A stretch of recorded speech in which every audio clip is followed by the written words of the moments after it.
Bonjour à tous, bienvenue dans votre émission hebdomadaire d'éducation à la fois des enfants et des adolescents que vous accompagnez sur le chemin de la foi chrétienne en catéchèse, à la maison, en aumônerie.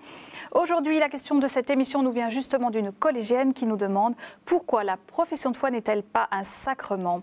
Pour éclairer cette question, approfondir le sens de cette très belle célébration qui a lieu en général autour de l'âge de 12-13 ans, j'accueille aujourd'hui le Père Henri de Villefranche. Bonjour. Bonjour Père Henri, comment ça va? Eh bien, on va professer la foi. Alors allons-y. Anne-Marie à vos côtés. Bonjour Anne-Marie Sonal. Bonjour Véronique. Voilà, vous êtes psychanalyste. La première question s'adresse à vous Anne-Marie. Oui. Je disais donc que la profession de foi c'est souvent autour de l'âge de 12-13 ans, donc l'articulation entre l'enfance et l'adolescence. En quoi c'est important de marquer ce passage sur le plan humain, mais aussi sur le plan spirituel? Eh bien, vous avez raison d'employer le terme de passage, puisque que ce soit sur le plan humain, cognitif et biologique, je dirais, l'adolescence, le processus de l'adolescence, c'est vraiment un passage. Donc, vers 12-13 ans, on est déjà sorti de l'enfance et on se dirige vers tout le processus de changement pour devenir adulte. Est-ce que pour les filles, ça se passe au même âge que pour les garçons ? Quand on dit 12-13 ans. Oui, écoutez, maintenant, c'est même un petit peu plus tôt que 12-13 ans. Il y a des filles qui sont déjà formées vers 11 ans, voire 10 ans. Ça se fait de manière beaucoup plus précoce. Voilà.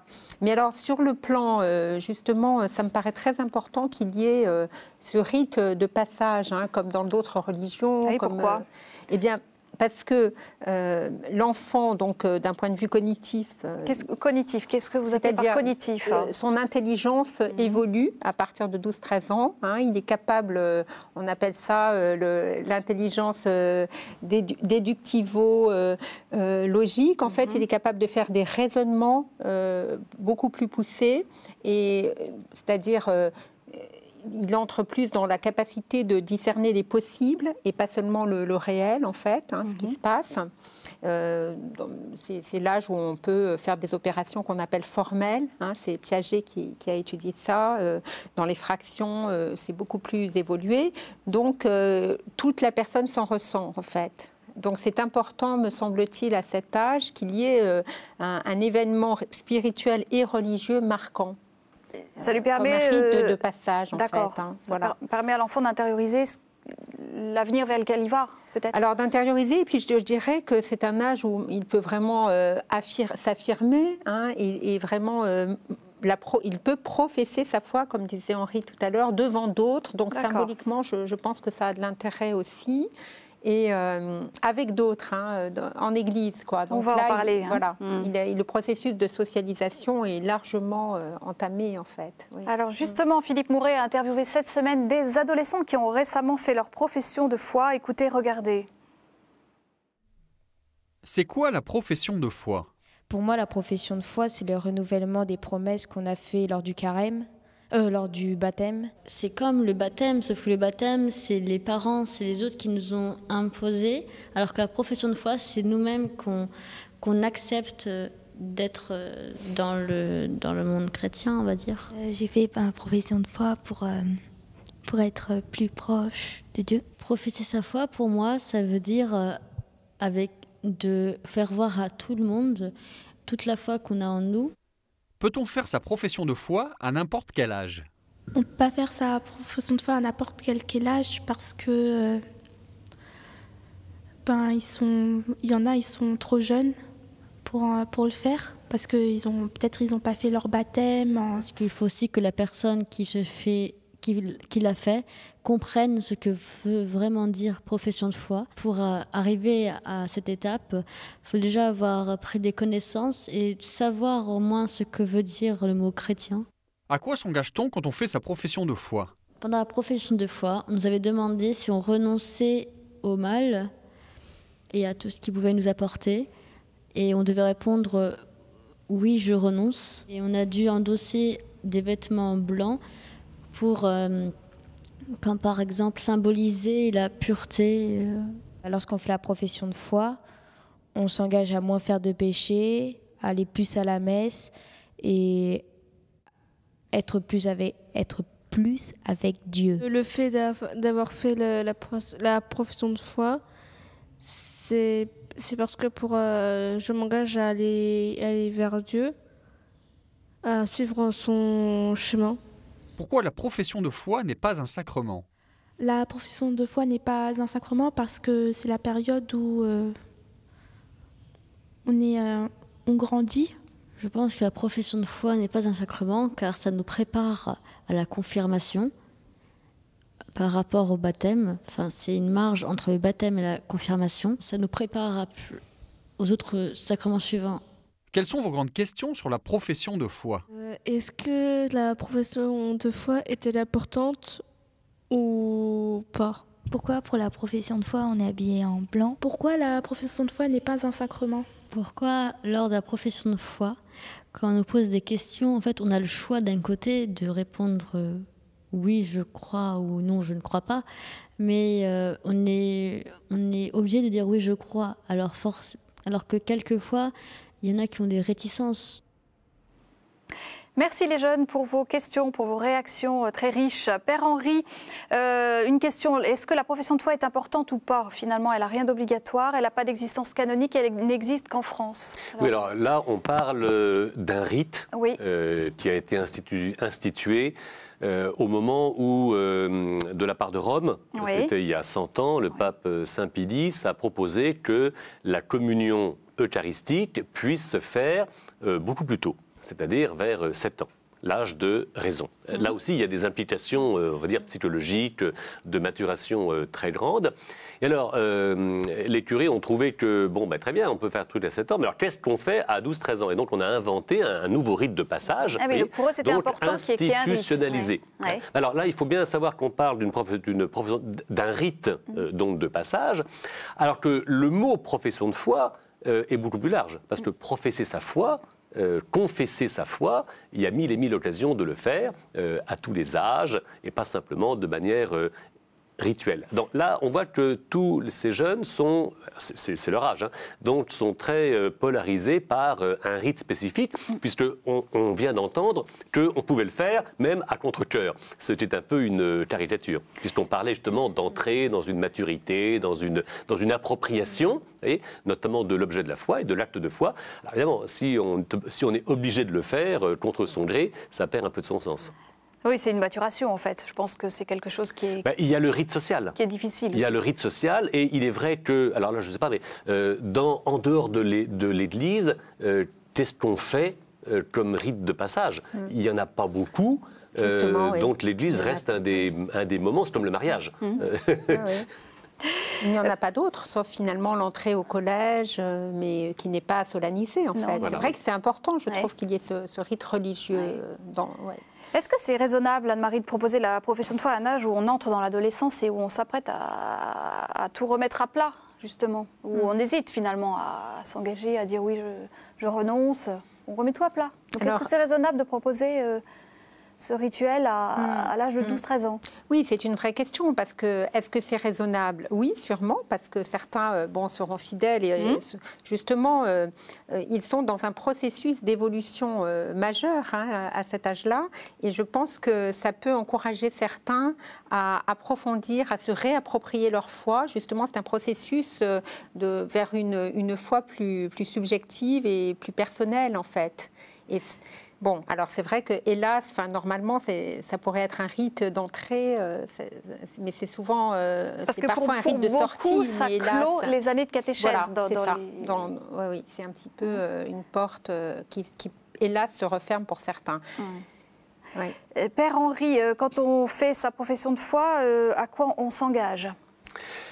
Alors justement, je reprends l'expression appropriation de la foi. Alors il y a à la fois un domaine, on va dire, de conviction personnelle par rapport à la vie humaine, l'existence de Dieu, anthropologie, enfin vocation humaine qui commence à se déterminer. Oui. Je reprends un mot d'Anne-Marie important, c'est le réel et le possible.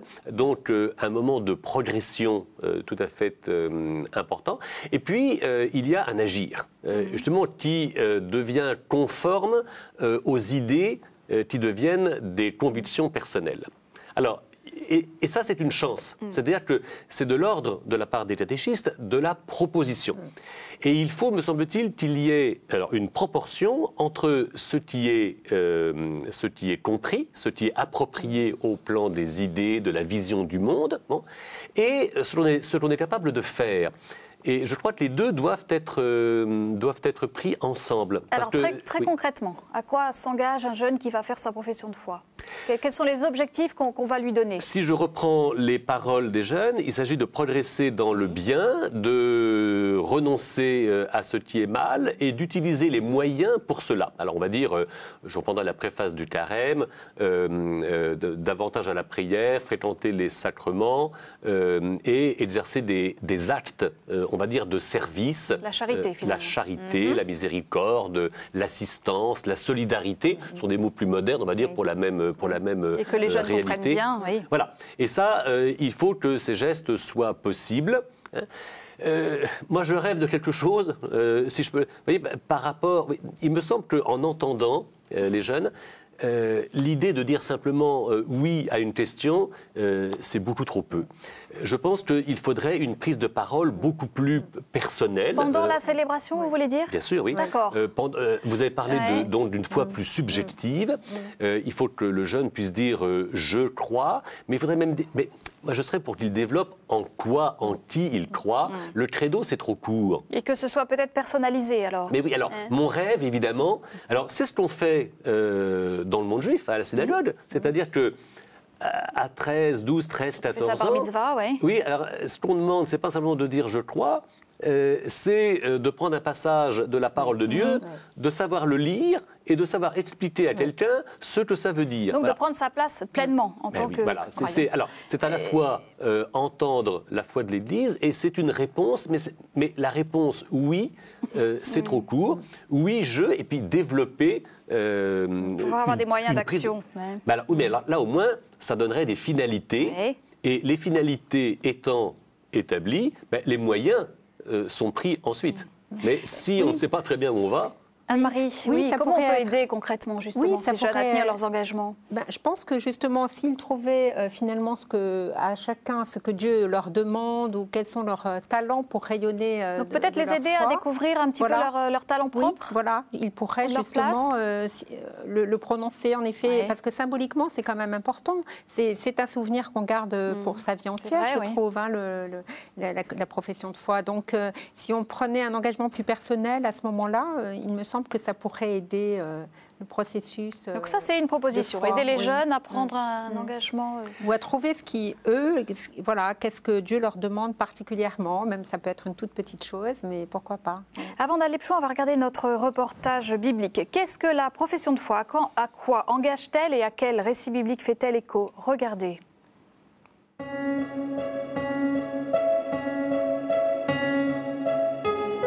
La profession de foi est une étape indispensable pour un catholique. C'est le préalable à tous les sacrements, à commencer par le baptême.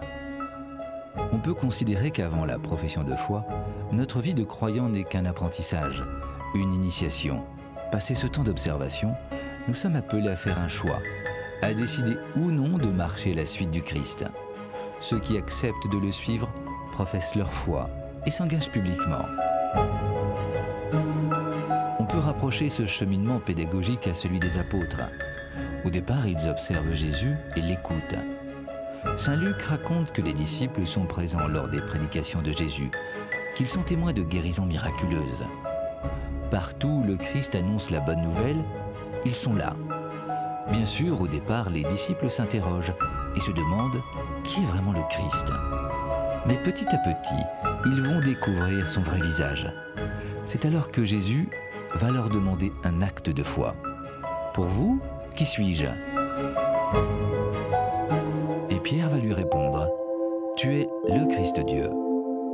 En reconnaissant le Christ comme le Fils de Dieu, les disciples signifient leur volonté de le suivre.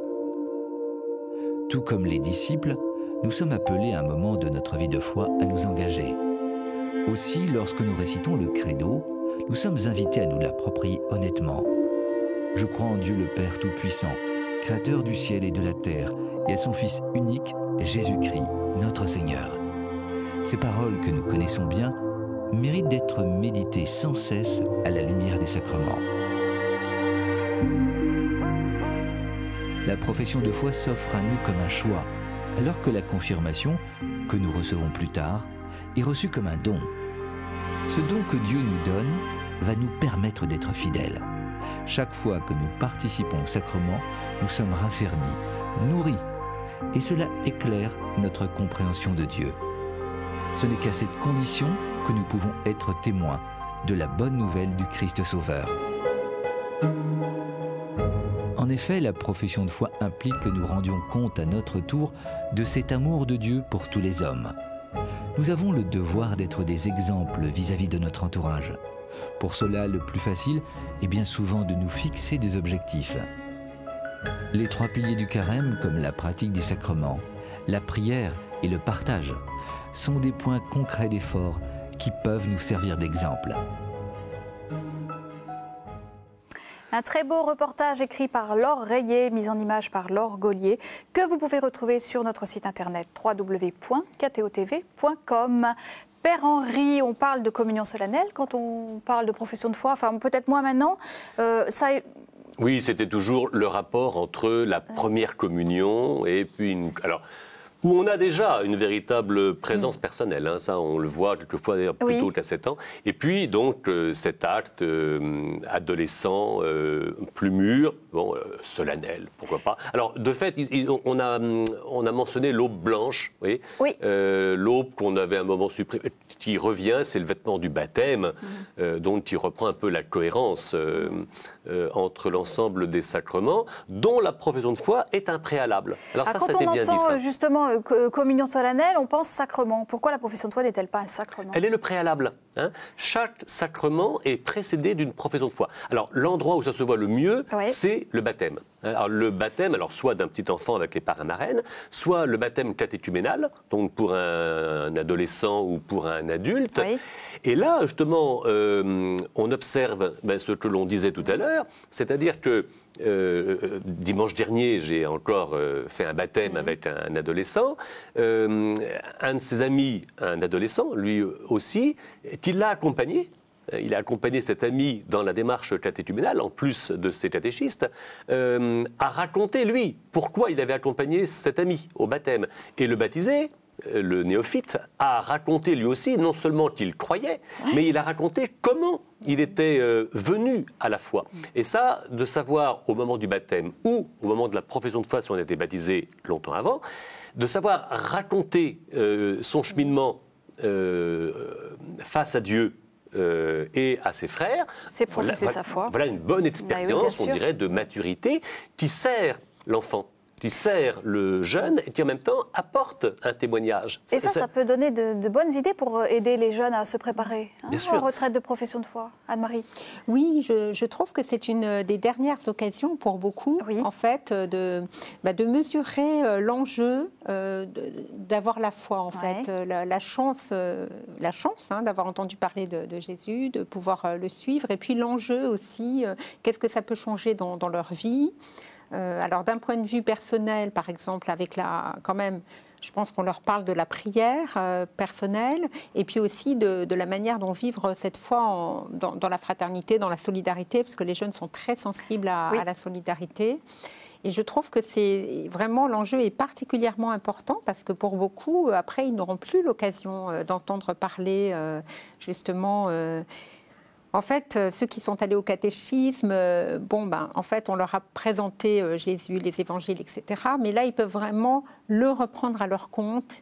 Et c'est bien de les faire parler de ce que ça change dans leur vie d'adolescent, au collège et après au lycée, en fait, de manière personnelle. Moi, j'insiste beaucoup là-dessus, en fait. Oui, le fait que ce soit justement quelque chose d'individuel, c'est important, ça, c'est important. C'est individuel et en même temps, c'est dans une collectivité, dans une communauté. Individuel, mais public. Mais public. Donc les deux se tiennent et semblent essentiels pour ce genre de démarche, en fait. Parce que justement, ça n'est pas un sacrement, c'est autre chose. Le jeune va pouvoir quand même dire quelques mots, mais pas assez, en effet, pas assez. Oui. Quand c'est donc collectif, on parle de confession de foi. Le credo, c'est une profession de foi collective. C'est une profession de foi. Hein. Alors, dans le reportage, et soulignons-le, c'est une structure évangélique fondamentale. Oui. Alors, les temps sont très simples. Ce qui pourrait correspondre au primaire, c'est quel est cet homme? L'évangile, hein, la première partie. Au niveau du récit biblique sur lequel on peut s'appuyer. Voilà, quel est cet homme? Voilà ce qu'il fait, voilà ce qu'il dit, voilà ce qui se passe, voilà d'où ça vient, l'Ancien Testament, etc. Donc c'est très. Bon. Et puis à un moment, Jésus prend à l'écart ses disciples et vous, qu'est-ce que les gens disent? Qu'est-ce que vous racontez? Qu'est-ce que vous dites? Et là, il y a un changement. Alors, ce qui est intéressant, c'est que cette pédagogie que Jésus a voulu pour ses adultes qui l'accompagnaient, qui étaient ses disciples, reste un modèle pour notre catéchèse. Mais ce qui me paraît important pour les catéchistes, c'est d'identifier les phases. Parce que la première phase, s'interroger, etc., de manière majoritaire, est une chose. Conduire ensuite à une véritable profession de foi, comme l'a faite Pierre, c'est une autre démarche. Alors, ça ne veut pas dire qu'après, on ne se posera pas de questions, loin de là, puisque une fois que Pierre a professé, Jésus lui annonce quelque chose d'autre. Ce n'est qu'un début. Il se plante en disant jamais, arrière Satan, voilà, et la démarche continue. Donc, vous voyez, il y a ces degrés, il y a ces paliers qui passent, et il convient, enfin, je pense que c'est ce qu'on essaie de faire en ce moment, mais il convient justement d'identifier ce qui se passe. Alors, c'est plus facile, bien entendu, pour le catéchiste que pour le catéchisé, qui ne se rend pas forcément compte qu'il passe des étapes. Hein. Et puis peut-être le parrain et la marraine peuvent prendre une place, peuvent prendre leur rôle comme au jour du baptême, puisqu'on renouvelle les promesses du baptême. Oui, tout à fait. Surtout que l'enfant va entrer souvent dans une sorte de tempête à la fois spirituelle, à la fois humaine, en famille. Enfin bon, il y aura toute la remise en question de l'adolescence.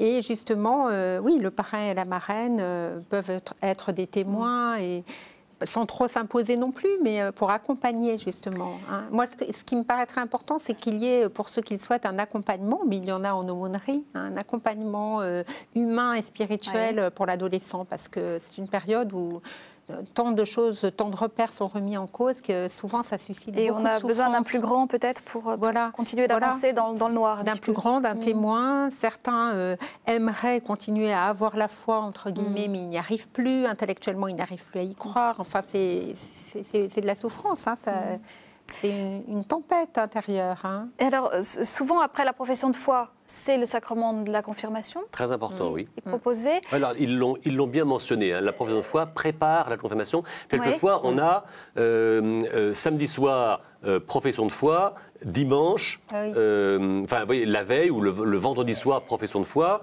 et le lendemain sacrement de la confirmation, pour bien distinguer justement ce qui est de l'ordre. Je crois que ça a été bien dit par les jeunes, du don de Dieu. Hein, bon, un sacrement, c'est vraiment un don. On s'y prépare et on est conscient de ce don que l'on reçoit et que l'on s'approprie. Il y a toujours le don, alors il y a le donateur et il y a celui qui le reçoit. Et le fait de recevoir n'est pas un geste passif. On n'est pas comme un paquet, voilà. Très important de savoir recevoir dans la vie spirituelle, dans la vie affective. Enfin, c'est vraiment fondamental. Pourquoi ? Justement parce que la vie, c'est un échange en fait. Hein, dans la vie, c'est ce qui compte, ce sont les rencontres, les échanges, le partage. Et est-ce qu'on peut vraiment donner si on ne sait pas accueillir voilà. Accueillir Dieu aussi. Hein. Qui se donne. Voilà. Voilà. Père Henri, pour conclure, quels sont tous les moments dans la liturgie où les chrétiens sont amenés à professer leur foi ? Alors bon, la mère de toutes les veillées, comme on dit, c'est Pâques. Oui, Pâques, là, bon, ils l'ont dit. Hein, donc Pâques, c'est le moment majeur. Voyez, alors, n'oublions pas que Pâques va jusqu'à la Pentecôte. Voyez, on voit bien que le matin de Pâques, ils ne sont pas très doués. Hein. À la Pentecôte, ils sont rendus capables. Alors ça, c'est très important aussi le Christ et l'Esprit Saint. L'Esprit Saint, alors qui est donné et qui rend capable, d'où les gestes qu'il faut inventer pour que cette capacité soit reconnue. Tiens, je suis capable de. Donc à Pâques, on professe. À quel autre moment ? Le dimanche, chaque dimanche est une réitération de Pâques. Donc chaque dimanche, il y a donc la profession de foi. Depuis, alors je crois que c'est Charlemagne qui a donné ça, mais chaque dimanche, on professe le credo, pas les autres messes. Vous voyez, Alors, cela dit, quand on fait un autre sacrement, alors le baptême bien sûr, mais le mariage par exemple, c'est une bonne occasion de professer sa foi. Quand on reçoit le pardon, moi quelquefois je dis aux pénitents, mais est-ce que vous croyez en Dieu qui pardonne? Ah oui, c'est vrai. Non, parce que sinon, si c'est purement subjectif, vous voyez, il faut qu'il y ait une rencontre. Il faut que la rencontre soit reconnue. Vous disiez relation don et réception. Hein. Tout à fait, ça c'est vraiment capital. Mais merci à tous les deux pour cette émission. On se retrouve la semaine prochaine pour un autre sujet. Ce sera donc qui sont les femmes de la Bible? En quoi servent-elles le projet divin? Vous pouvez revoir notre émission d'aujourd'hui sur le site internet de KTO, rubrique 1000 questions à la fois. En attendant, je vous souhaite une très bonne semaine à tous. Au revoir.